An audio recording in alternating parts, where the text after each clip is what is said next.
야고보서 2장 14절부터 26절까지 말씀입니다.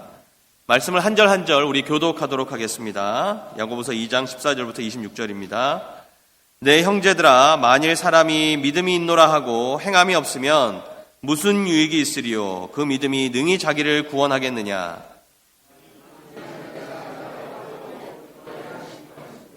너희 중에 누구든지 그에게 이르되 평안히 가라, 덥게 하라, 배부르게 하라 하며 그 몸에 쓸 것을 주지 아니하면 무슨 유익이 있으리요? 어떤 사람은 말하기를 너는 믿음이 있고 나는 행함이 있으니 행함이 없는 내 믿음을 내게 보이라. 나는 행함으로 내 믿음을 내게 보이리라 하리라.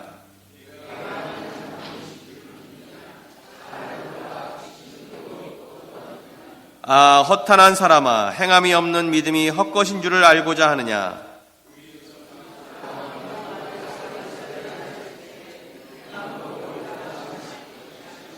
내가 보거니와 믿음이 그의 행함과 함께 일하고 행함으로 믿음이 믿음이 온전하게 되었느니라.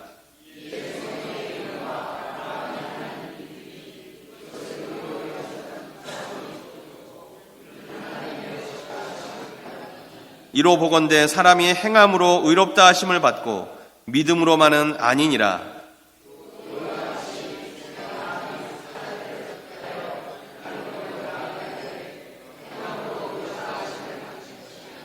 우리 26절 한마음으로 함께 말씀을 합독합니다.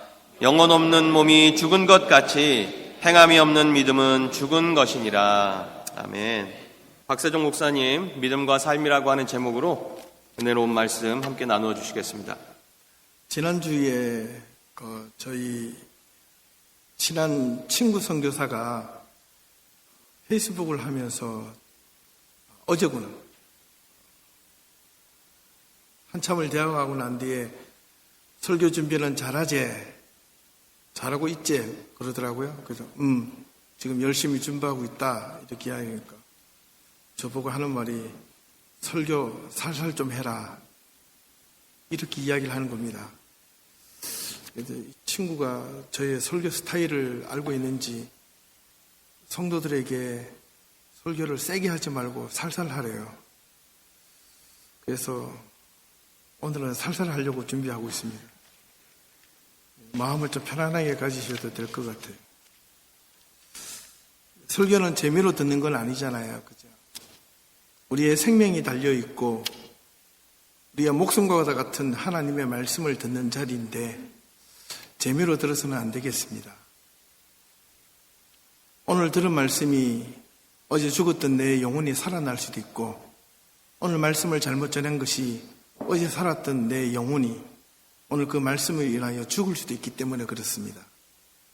그래서 말씀이라는 것은 재미로 하는 것이 아니라 하나님과 나와의 관계성 속에서 어떻게 하면 그 말씀으로 인하여 내 믿음과 내 신앙이 이 세상에서 이 험악한 이 현실 속에서 꿋꿋하게 이기며 그리스도인으로서 힘있게 살아갈 수 있을까?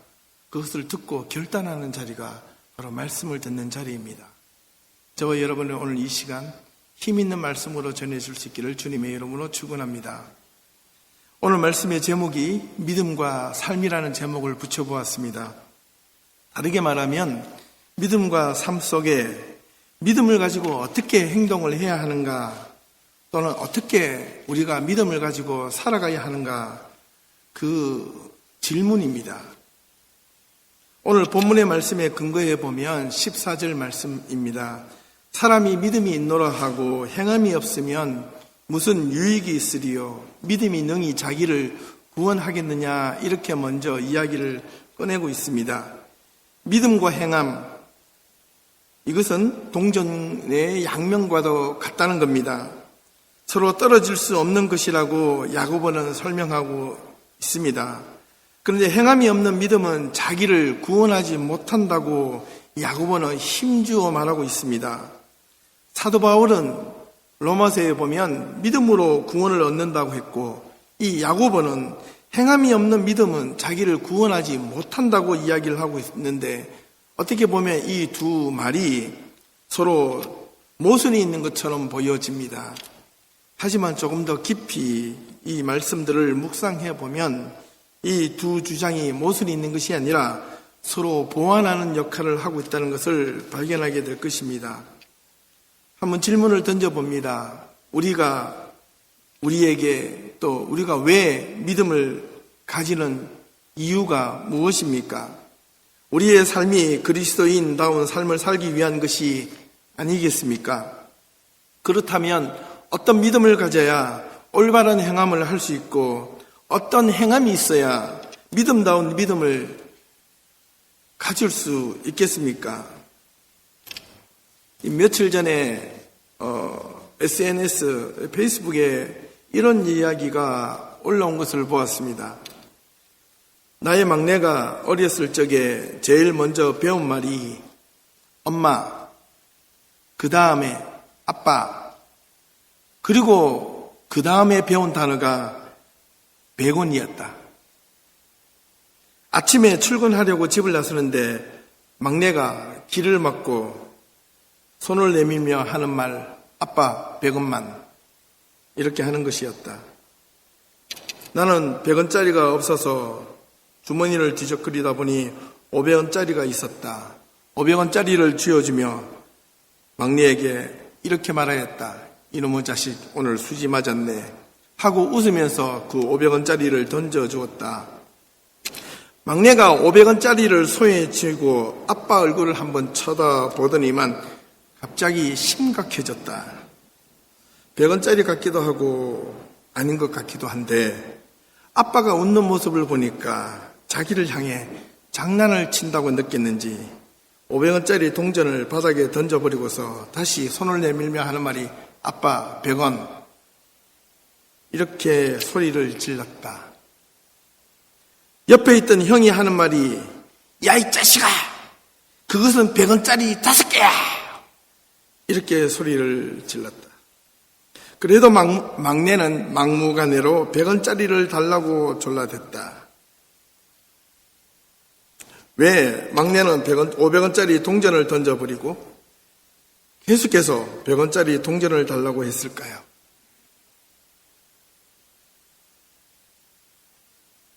단순합니다. 간단합니다. 막내는 500원짜리가 100원짜리의 가치보다 더 크다는 것을 알지 못했기 때문입니다. 500원짜리의 가치를 알지 못하면 절대로 100원짜리의 욕심을 버릴 수가 없습니다.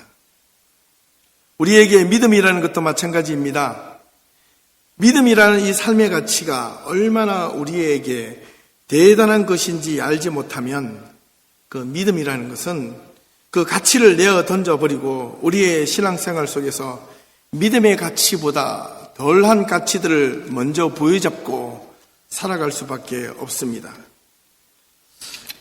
이 말은 신앙생활을 하는데 가치가 떨어져 있는 신앙생활을 하고 있다는 겁니다. 그러다 보니까 우리 신앙인들은 믿음에 대한 가치보다 삶의 현실에 대한 가치를 우선으로 두다 보니까 우리가 신앙생활을 하고 있음에도 불구하고 우리의 삶이 무너지고 힘들어하고 부담스러운 겁니다. 신앙생활을 하는 그 자체가. 다시 한번 물어봅니다. 믿음이 왜 우리에게 필요합니까? 믿음이 주는 가치가 왜 우리에게 있어야 합니까?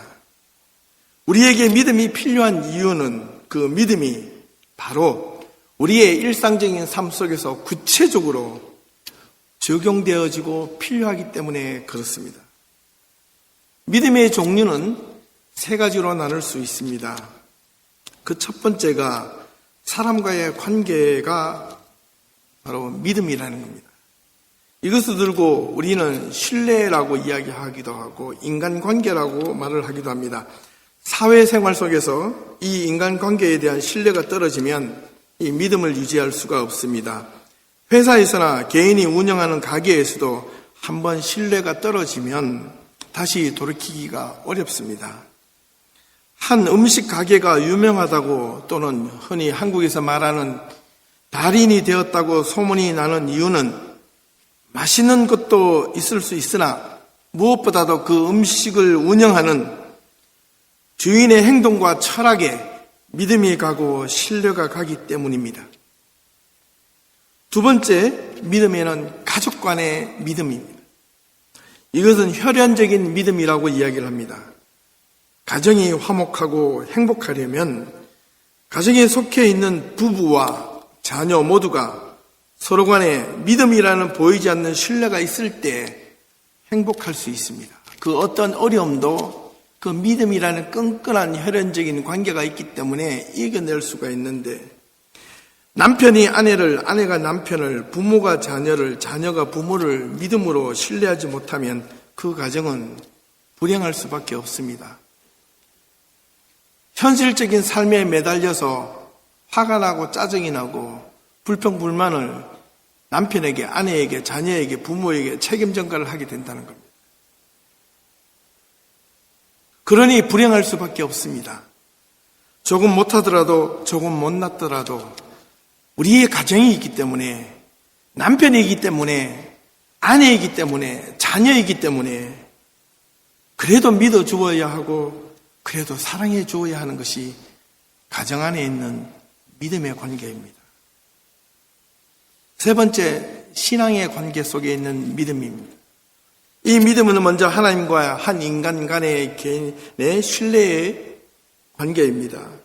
이 세 번째 신앙을 향한 믿음은 사실 겉으로 잘 보이지 않습니다. 마음속으로 믿는다 하면서도 그 믿음이 하루에도 수십 번, 수백 번 무너지고 넘어질 때가 훨씬 많습니다. 그 이유가 무엇일까요? 왜 믿음이 우리에게 크다 했는데, 믿음만 있으면, 겨자씨만한 믿음만 있으면 이 산을 저 산으로 옮길 수 있다 했고 모든 것을 다 바꿀 수 있다 했는데, 그 믿음이 왜 우리에게는 겨자씨만한 믿음도 없을까요? 왜 겨자씨만한 믿음이 없어서 우리는 하루에도 이렇게 수십 번, 수백 번 무너지고 넘어지는 것일까요?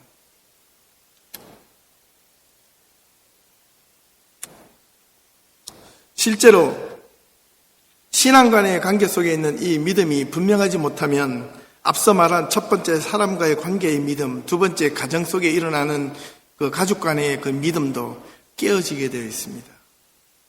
그리스도인들은 하나님과의 분명한 믿음의 관계를 정립하면 가정 안에 있는 관계가 회복이 됩니다. 반드시 회복이 됩니다. 그동안에 아내가 남편을, 남편이 아내를, 부모가 자식을, 자식이 부모를 불평하고 원망했던 것들이 회개하게 되고 그 회개가 화해로 바뀌어지고 그 화해가 가정의 화목으로 돌아서게 된다는 겁니다. 사람 간의 불신에 있었던 그 관계가 하나님과의 믿음의 관계가 올바르게 정립이 되면 그동안 내가 불신되었던 인간의 관계들이 다시 회복이 됩니다. 그러므로 우리 그리스도인들에게 필요한 믿음의 관계의 회복은 그 우선은 사람과의 관계의 회복도 아니요, 가정의 관계의 회복도 아니라 먼저 하나님과의 신뢰의 관계의 회복을 필요로 하고 있습니다. 우리 신앙인들은 먼저 이 부분에 몸부림치고 하나님과 나와의 믿음의 관계가 온전하게 회복이 되어 있는지 돌아보아야 합니다. 이 관계가 회복이 되지 않으면 아무리 내가 신앙생활을 열심히 하고 통성기도하고 교회에 헌신을 하고 봉사한다 한들 올바르게 회복이 될 수가 없다는 겁니다. 그 믿음의 관계를 회복할 수 있는 첫 번째 방법은 하나님의 말씀 앞으로 돌아오는 겁니다.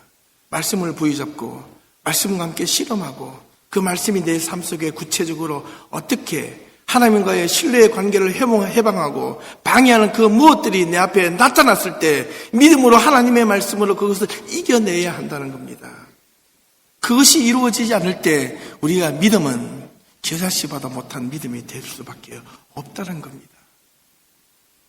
겨자씨만한 믿음이 겉으로 보이기는 작지만은 그 믿음 속에 그 겨자씨만한 그 조그마한 알갱이 속에 온갖 종류의 모든 풍성한 열매를 맺을 수 있는 그 힘과 능력이 보기에는 조그만하지만은 아주 작지만은 보기에는 보일까 말 듯한 그런 어떤 미물처럼 보이지만은 그것이 심겨지고 썩어지고 열매가 맺어지는 순간 그 어떤 나무들보다 풍성하게 맺어질 수 있는 게 바로 겨자씨입니다. 우리는 이 겨자씨를 갈망해야 합니다. 겨자씨만한 믿음을 갈망해야 합니다.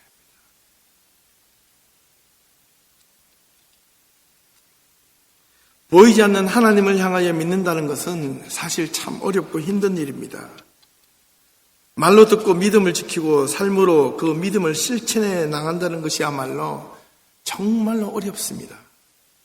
하지만 우리가 신앙생활을 해야 하는 이유가 또한 바로 여기에 있다는 것을 기억하셔야 합니다.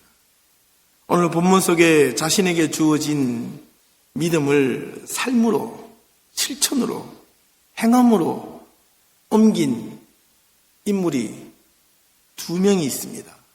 이 두 인물을 예로 들고 있는데 그 첫 번째가 아브라함입니다. 아들 이삭을 제단에 바치라는 것은 단순히 자식을 죽이는 일로 끝이 나는 것이 아니었습니다. 아들 이삭을 하나님의 제물로 드리라는 것은 아브라함의 입장에서 볼 때 바로 자기 자신의 지난 모든 삶의 관계가 끊어지는 것이고 모든 희망이 단절되는 순간입니다. 하나님을 향한 믿음마저 끊어지는 상황에 직면해 있었던 것입니다.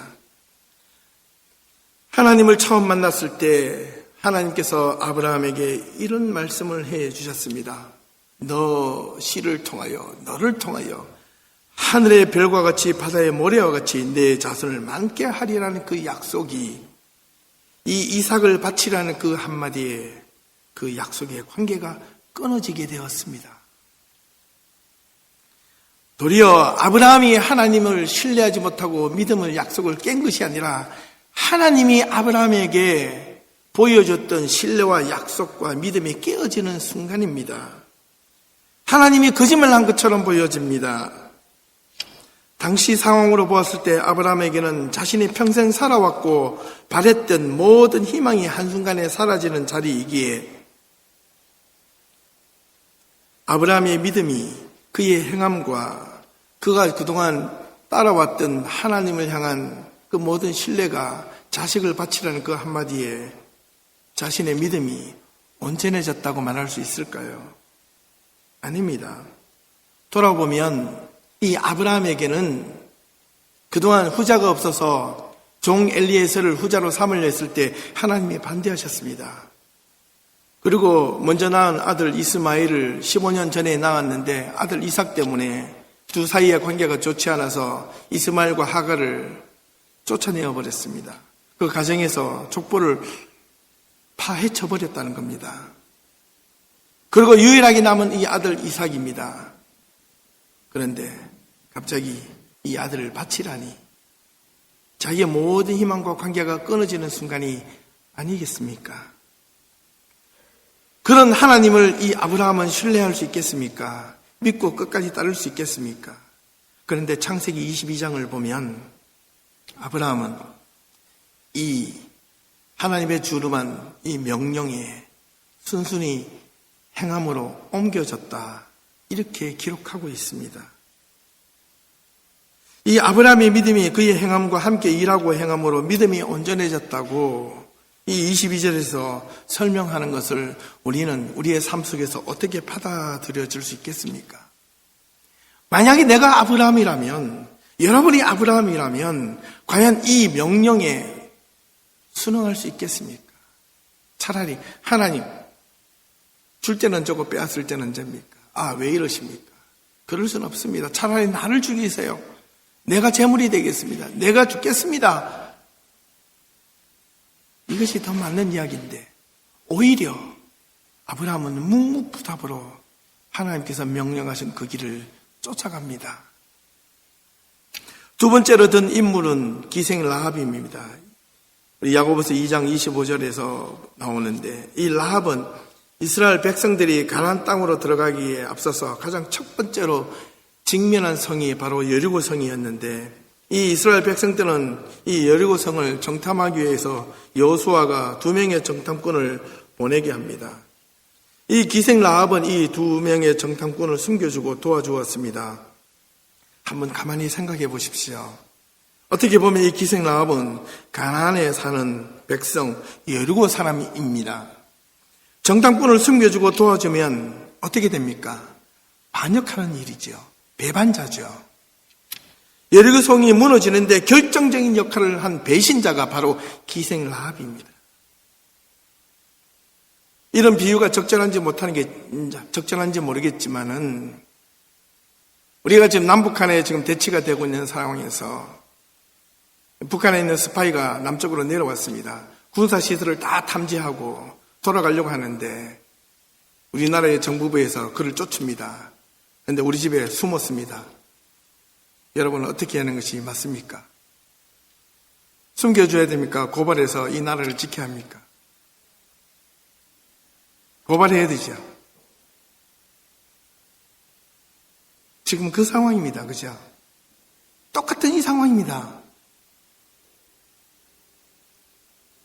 그런데 지금 기생 라합은 성경에서는 그렇게 아주 멋지게 표현을 하고 있지만 이 여리고 사람의 입장에 봐서는 이 반역자와 배신자입니다. 자기를 우리 전체 여리고 있는 사람들을 배신하는 반역자의 입장에 서는 겁니다.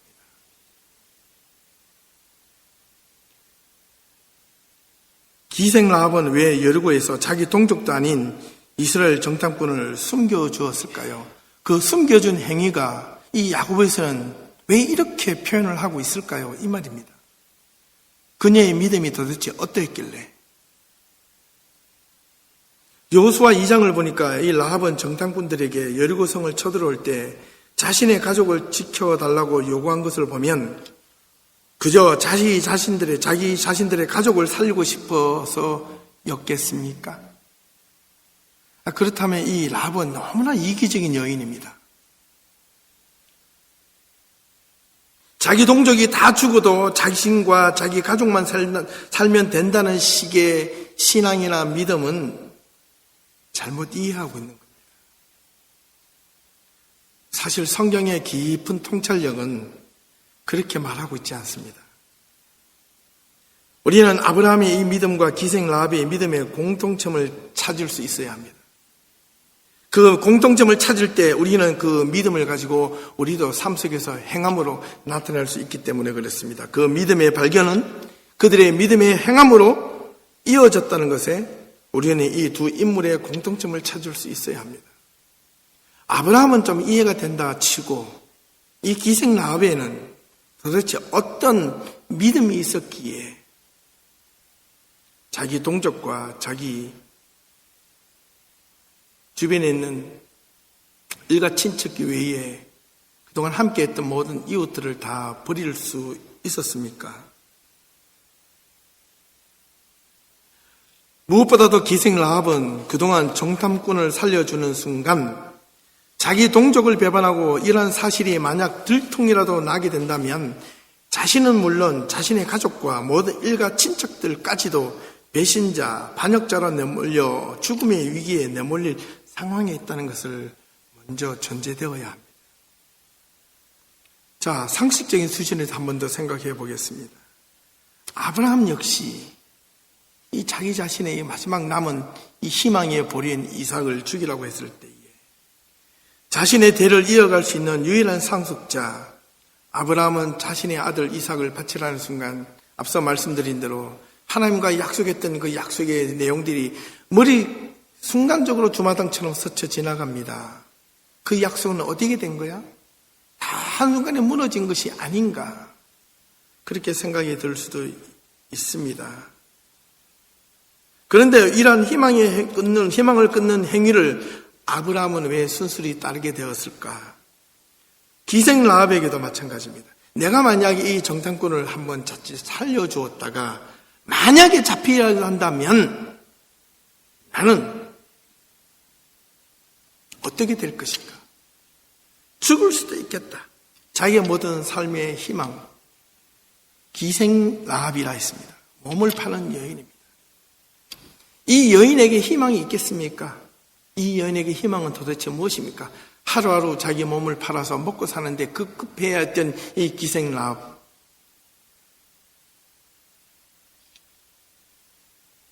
돌아보면 이 기생 라합에게는 희망을 포기한 것이 아니라 희망을 선택한 겁니다. 자기 몸을 팔아서 가장 버림받는 여인의 자리에서 이스라엘 백성의 하나님이 누구인지 이미 듣고 있었습니다. 광야 40년 동안 살아온 이스라엘 백성들을 이끌어왔던 그 하나님이 누구인지 이 천하고 천한 이 기생 라합의 귀에도 들려지게 된 것입니다. 그 당시 사회에서, 지금 사회도 마찬가지겠지만 그 당시 사회에서 가장 밑바닥에 생활을 하며 온갖 남자들의 조롱을 받으며 몸을 팔았던 이 여인, 하루아주 삶이 무슨 희망이 여리고성에 있었겠습니까? 그러나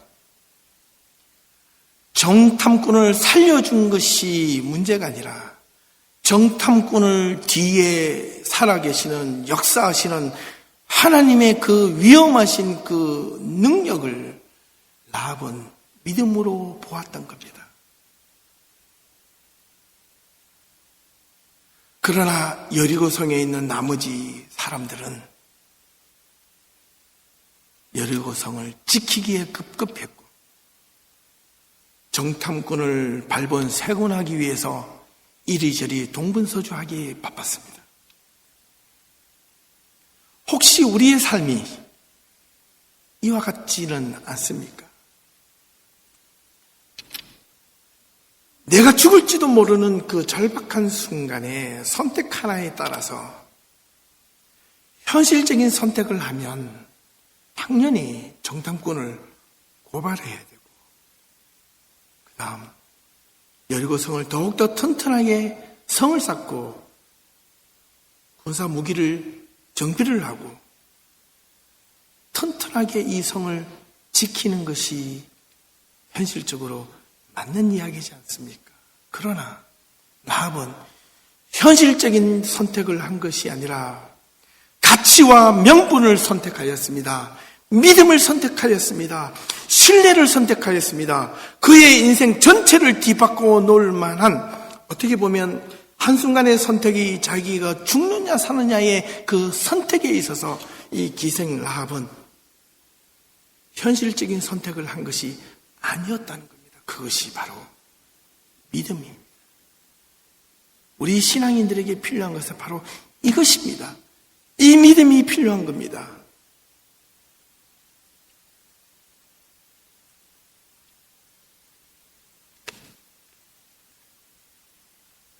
사랑하는 우리 두 교회의 성도 여러분,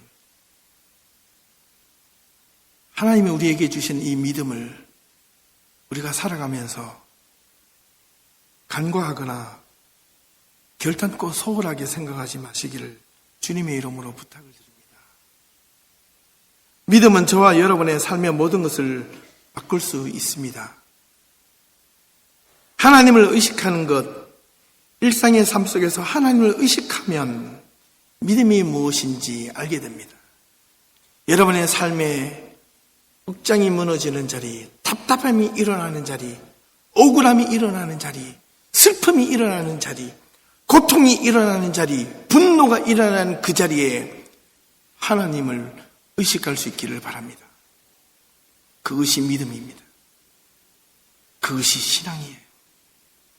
하나님을 의식하게 되면 내 분노가 사라지고 내 화남이 사라지고 내가 미워졌던 내 남편이, 내 아내가, 내 자녀가, 내 옆에 있는 사람들이 하나님의 눈물로 긍휼하게 보여진다는 겁니다. 왜 우리에게는 이런 믿음과 이런 마음이 없을까요? 우리에게 필요한 믿음은 바로 이것입니다. 이 믿음이 필요한데 우리는 믿음을 저 엉뚱한 데다 갖다 놓고 형식적이고 껍데기의 믿음만 갖고 살아가고 있지 않는지 우리의 신앙을 깊이 있게 한번 돌아보는 이 예배의 시간 되었으면 좋겠습니다. 히브리서에는 이렇게 강조하고 있습니다. 믿음은 바라는 것들의 실상이요 보지 못하는 것들의 증거라고 이야기하고 있습니다. 이 말은 곧 행함이 없는 믿음은 아무것도 아니다. 믿음은 반드시 행함이 따른다, 이 말입니다.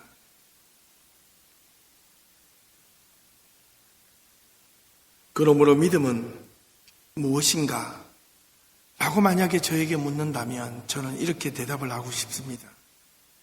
믿음은 현실적인 계산에 포커스를 두지 않고 미래적 지향, 즉 가치와 명분에 중심을 두는 것이 믿음이다. 이렇게 말을 하고 싶습니다.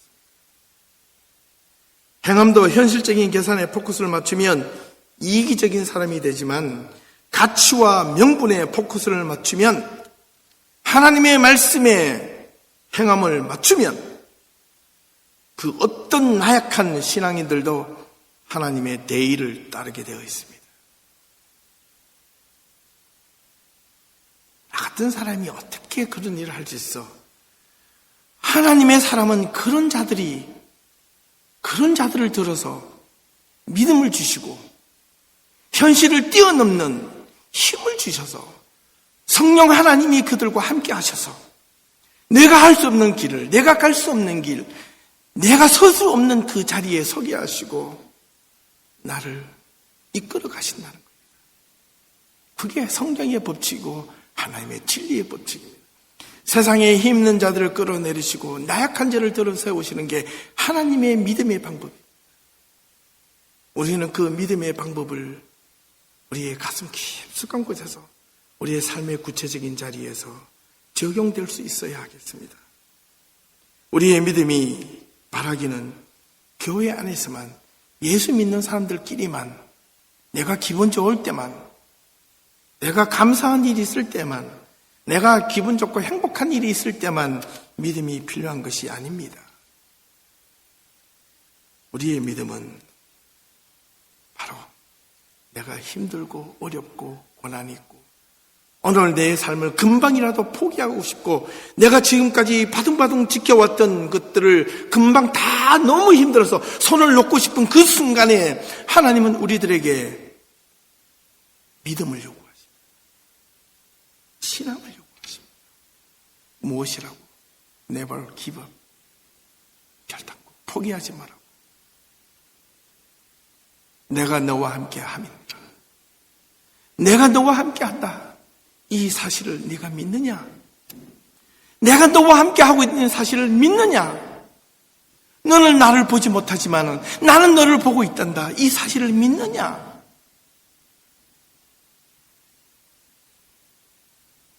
이것을 믿습니까? 우리는 하나님을 볼 수 없지만은 우리의 믿음으로 하나님을 믿음의 눈으로 볼 수 있어야 됩니다. 그러나 하나님은 하나님 자신의 믿음의 눈으로 우리를 보는 것이 아니라 하나님의 사랑의 눈으로 하나님의 긍휼의 눈으로 우리를 지금도 이 순간도 우리가 기분 좋을 때만이 아니라 우리가 슬프고 힘들고 좌절에 빠지고 내 삶이 무너지는 그 자리에서도 하나님은 우리를 보고 계시고 I am with you. I was with you. I will be with you. 내가 너와 함께 함이고 내가 너와 함께 있었고 앞으로도 내가 너와 영원토록 함께 있을 것이다.